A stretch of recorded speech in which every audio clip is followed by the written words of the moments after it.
Hey there, Reefers. I'm Reefer Matt, and welcome back to the Reef Cave. Today I'm going to talk about tank maintenance. I'll show you how I take care of my tanks and give you a few tips and tricks along the way.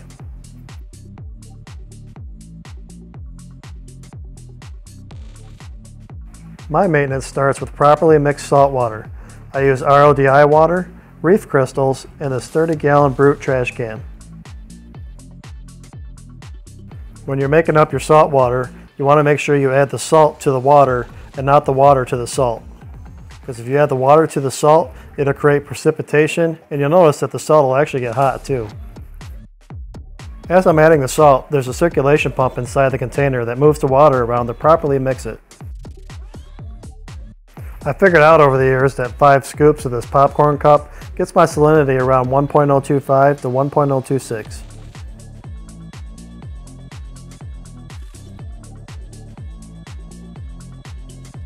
And after a day or two of mixing, I'll check the salinity to make sure it's good, and I'll make any adjustments that I need to at this point.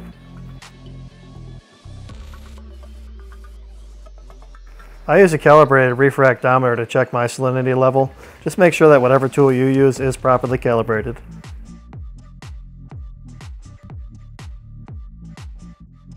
And bingo! Just like I said, about 5 of those scoops of that popcorn container gets me at this salinity just about every time. Alright, time for everybody's favorite, and that's to clean the glass. So, my tools of choice are this cool flipper scraper. It's got removable cards. You can even use credit cards or whatever, old cards if you want.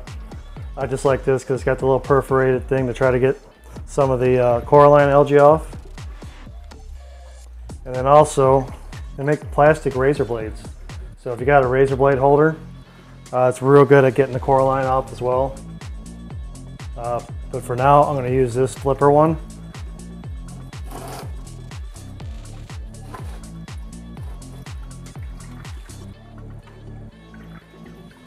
And the fish are going to help me eat all the stuff that comes off the glass too. The only thing I don't like about this flipper cleaner, for my tank anyway, all my rock is in the middle of the tank. So when I get close to the coral, I tend to break stuff off. See that? So I got to be very careful once I get towards the bottom. Usually I'll use a different scraper when I get down there that doesn't have such an angle on it. This does a pretty good job overall. They sell replacement blades for this too. They're like 12 bucks for, I don't know, a bunch of them. So I think it's a pretty good deal. The reason why I have to use this instead of a magnetic scraper is because I have black sand, and my black sand has iron in it. So it'll grab the iron out of the sand and it'll scratch my glass. I have a few scratches in this tank from that. And if I remember here in a minute, I'll show you the iron that comes out of this sand. This is the Carib Sea Hawaiian black sand. I remember talking to somebody on Reef to Reef, I believe, or it may have been Facebook, that they said that they didn't have that problem, which maybe they changed their mix or whatever, where they got it from, or maybe they just got a lucky batch, but my tank does have iron in the sand.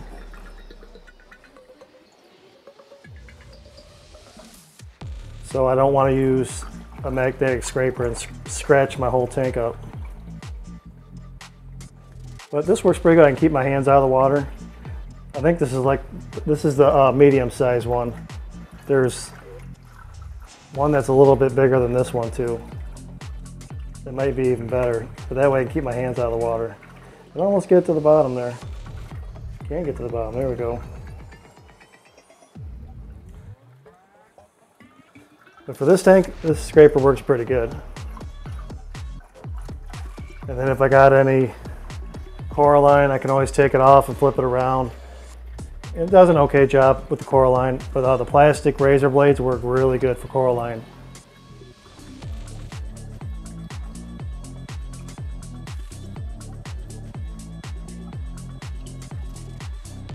There's a bunch of Monty right there that I keep hitting. And this thing's magnetic too, so I gotta be careful with that I don't go next to the sand with it. But for demonstration purposes, I will show you that. Because that's something to be careful if you have this sand while you're doing your maintenance and you're wondering why your tank's getting scratched up. It's a consideration. You may have iron in your sand. All right, let's see what's the best way to do this. I do have a little grabber here. Let me get this. Let me see if I can do it with this. Just to show you.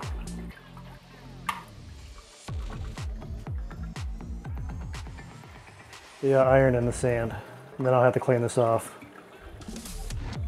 I'll do it on this one.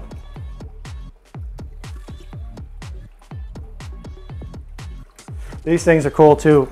These are for maintenance. These are made by Max Spect. And they make up different lengths of these. It has a stainless steel spring in it. So instead of sticking your hands in the tank all the time, you can just, put it in there and grab things and move them around. I like these a lot. Let's see, I'm gonna see if I can get some of this iron out of the sand. I'll show you. Just move it around in there, that should be enough.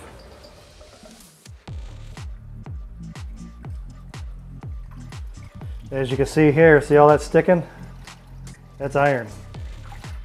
So that'll grab, and as you're cleaning your tank on the pretend it's on the inside, and you're moving your magnet around, you get to the bottom a little bit, that's gonna get in between your glass and your magnet, and it's gonna scratch your glass. So that's why I suggest not using black sand, is because of that reason right there. Behind me I got my 50-gallon frag tank. It needs a water change, so let's get to work on that. Alexa, turn off tank. Starting feed cycle B. So what I start with is a small hose like this, and I use this to suck detritus up, and I'll show you how I use this.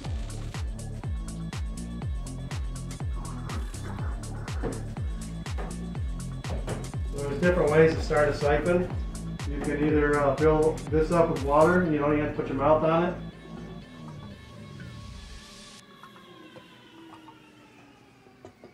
As long as you get all the air out.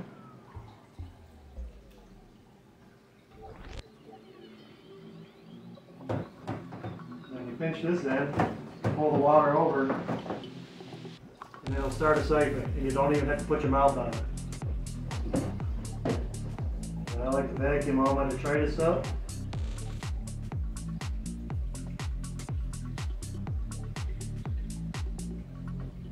And this allows me to get the detritus out of the tank without removing a lot of water. And then afterwards I come back with a bigger hose to remove the water. Okay, so here's a little close-up starting a siphon without putting your mouth on the hose.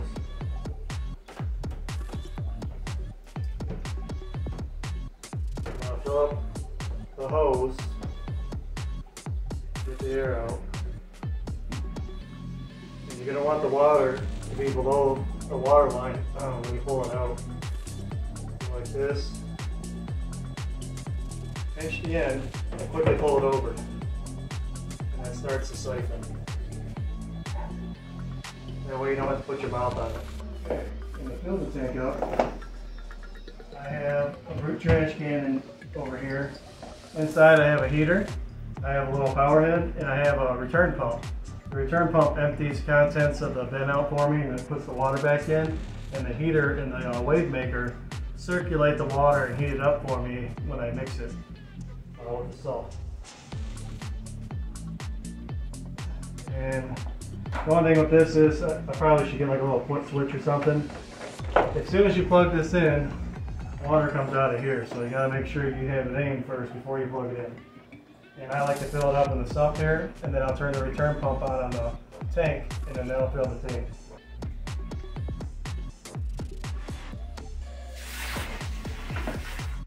Around there. See what that looks like. Since I'm doing another tank, I like to, if I can, put less water or just right at the line. Because if you go over, then I gotta remove some of the water out of the tank. Because when the power goes off, I don't want my sump overflowing. Let's see what that looks like. It's very close. Alright, time for the other frag tank. I got some detritus to remove, I see, and this tank needs a water change anyway. I have fluconazole in it for algae, and it looks like it pretty much did its job. So I'm going to do a water change on this one too. Same thing as the other tank, I can just do a voice command. I did name each tank. So this one, I just say, Alexa, turn off coral tank. Starting feed cycle B. And then this tank will shut off.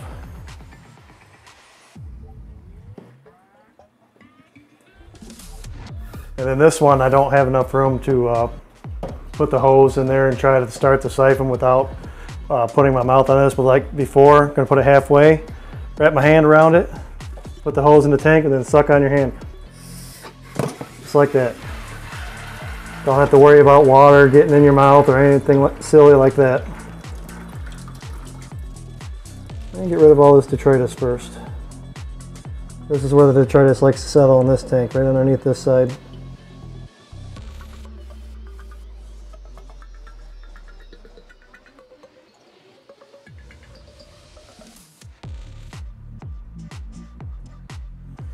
All right, now that the water's removed, it's time to put the water back in.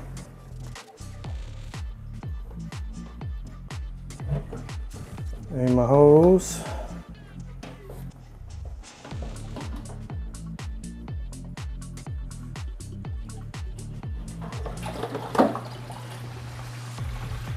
And everything I have is on a GFCI too. I forgot to mention that. That's very important when you're dealing with water, whether it's your tanks or if it's your water containers. Always plug them into a GFCI outlet. That's for your safety.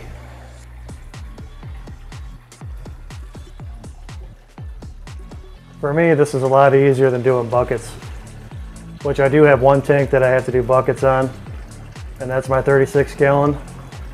And that's up the stairs too, so I have to carry buckets of water upstairs. All right, so that's full. And not only do I carry buckets up the stairs, I also carry these containers for my top off water.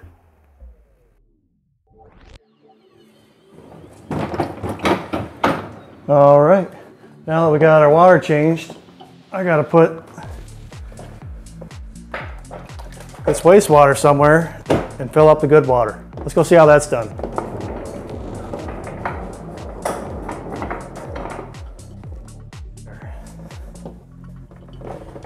Luckily, this is all in my basement.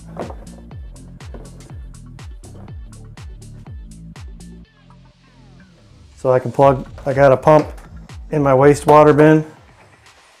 I plug that into my GFCI outlet. And that's what I use to empty this out.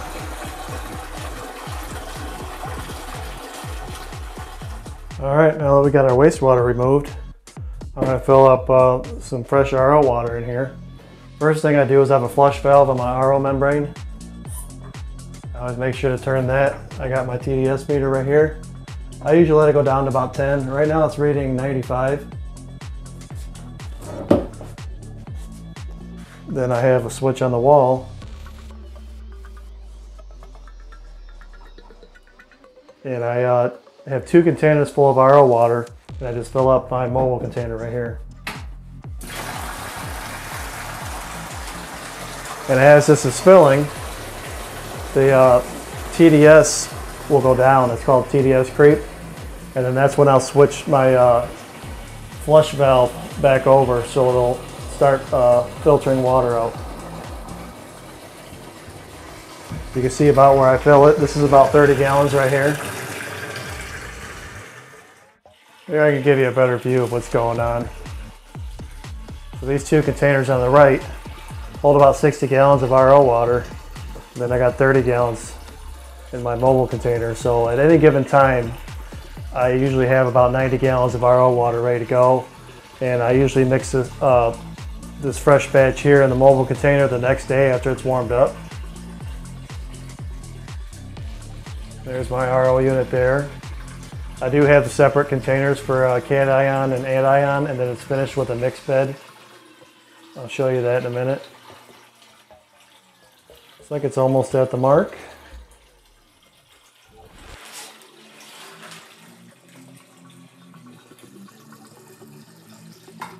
Go ahead and turn that off. That's my switch for that.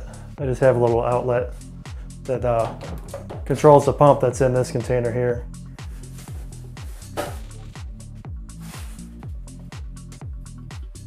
And now my TDS meter is reading 6. I don't know if you can see that.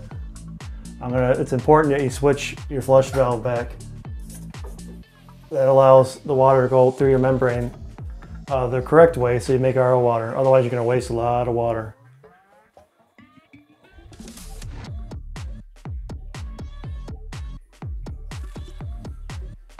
Now it's filling up that container, which is tied to the one on the right. I got a little hose in the bottom of each one. Each one has a bulkhead in the bottom of it and it's connected by a tie-gun hose. So the water goes through the pre-filter, through the carbon block, into the membrane. Then it goes to a cation, an anion, and then back up to a mixed bed there. And then it goes out to that container, which will in turn fill this one up as well. And that's my RO system. All right, and now we're back to where we started. Got fresh RO water in here. I'm gonna let it warm up. So I got a plug for my heater and my circulation pump in there. And I'm gonna let this circulate for a day before I add salt. I got my lid.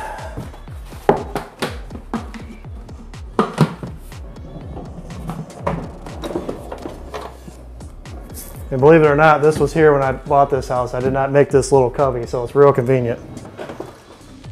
I was trying to figure out what to do with that, and once I got these, I was like, oh, perfect. There we go. There's my mixing station.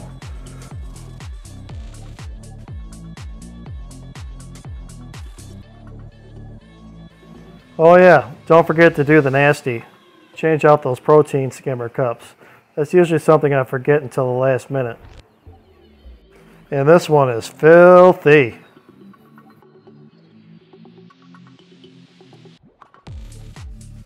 Well, that'll do it for this video, reefers.